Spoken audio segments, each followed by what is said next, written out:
life in a more organized way, which means integrating his vestibular system, his tactile kinesthetic system. And who does all that? Well, OTs, it's an PTs? OT it's an occupational therapist who specializes in pediatric sensory processing. There are a lot of great OTs who are fine motor OTs. Yeah. They show you how to pick up a pen, how to hold a Right. spoon, how to bring something to your mouth. They're not focused on your sensory system, except will he touch something, will he put his fingers in it, which, Right. you know, obviously he will, because he was fine about having his hands really dirty, so that's not an issue. The next thing I would do is I would send you to a pediatric physical therapist who works in the water.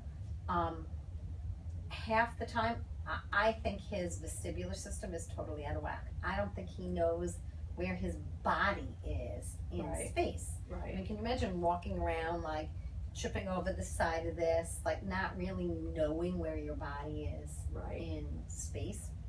So that would be my next thing. I get a SPIO on him. Like, I think before you go to the mouth is the center of sensory organization for the body. As much as this can be organizing, it could be really disorganizing.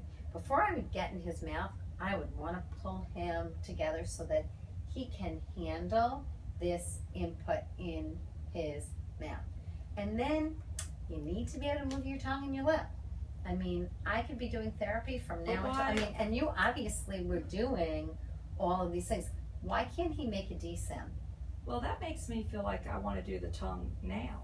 Right. So what do you need to be able to do to make a D sound? You can task analyze any sound. So to make an M sound, right, you need to be in a high jaw position. Right. Your tongue needs to be retracted. Your upper lip is supposed to come down and approximate your lower lip. He does it this way.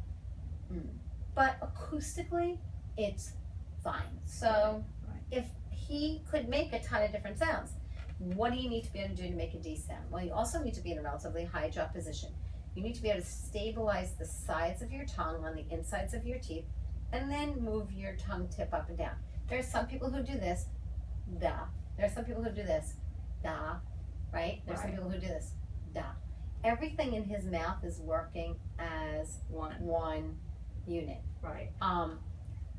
If we're going to ask him to make L and T and D and N and S sounds, that's why I wanted to hear what his N sounded like, whether it's just a or he's really saying no, and getting a good, clear N, and he's really dissociating his tongue. In order to be able to make those sounds, you need to stabilize the sides of your tongue.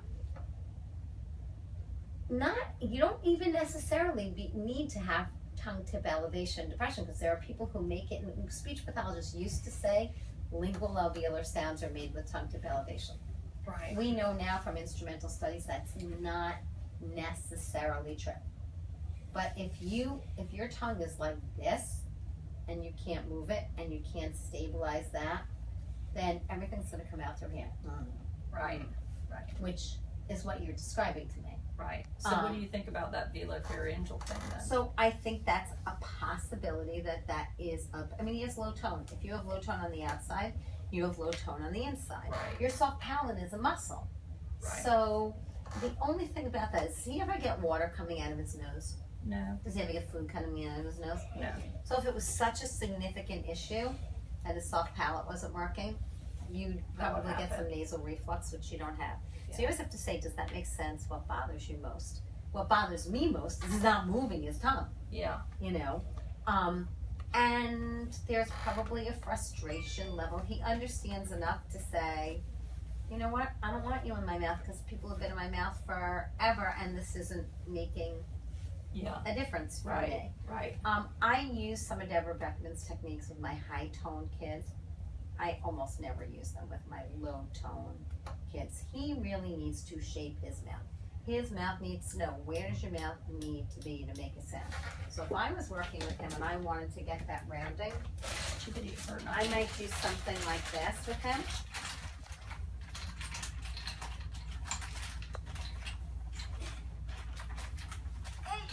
So like ooh, ooh, or oh, oh, so I could shape what is it? Good for you, you smart little cookie boy. Let me show you. So I would do this. Ooh, ooh, and he can bite this. Mm, mm, mm, mm, bring him back on your lap. Let's see. Yes! You did it! Come sit on Mama's lap. Come sit. Watch. You do.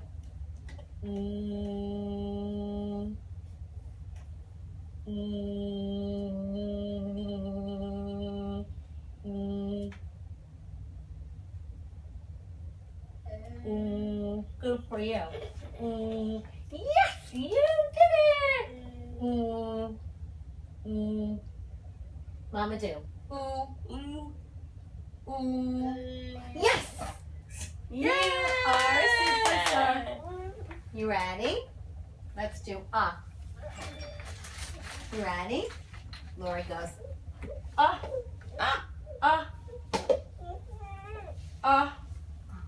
Mommy do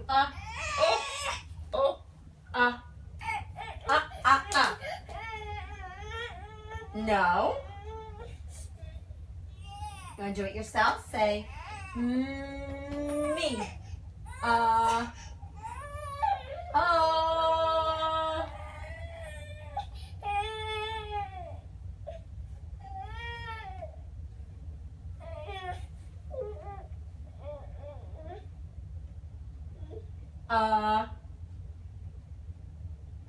Mommy do.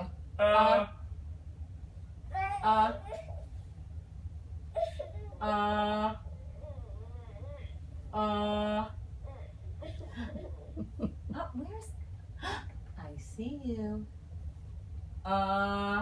You do.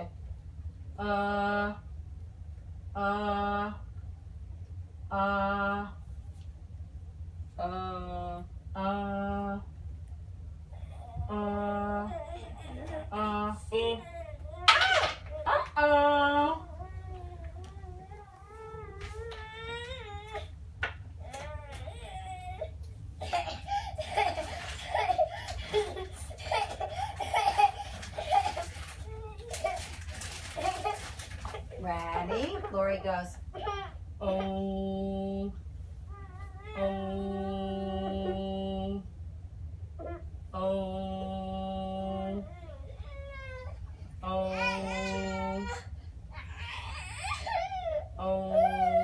So I don't understand what you're saying. You would work on other things before the tongue? No, I just want to see his reaction.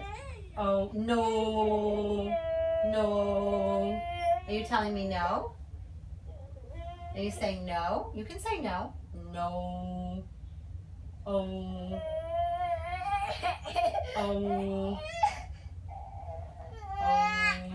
saying these are some things that you probably could work on even with no. Right.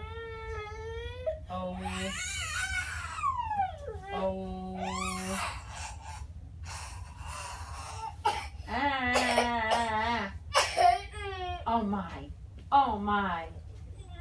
my. So the thing that gets him settled down most is to like get in his car seat and like watch Let's try something. cars, things that he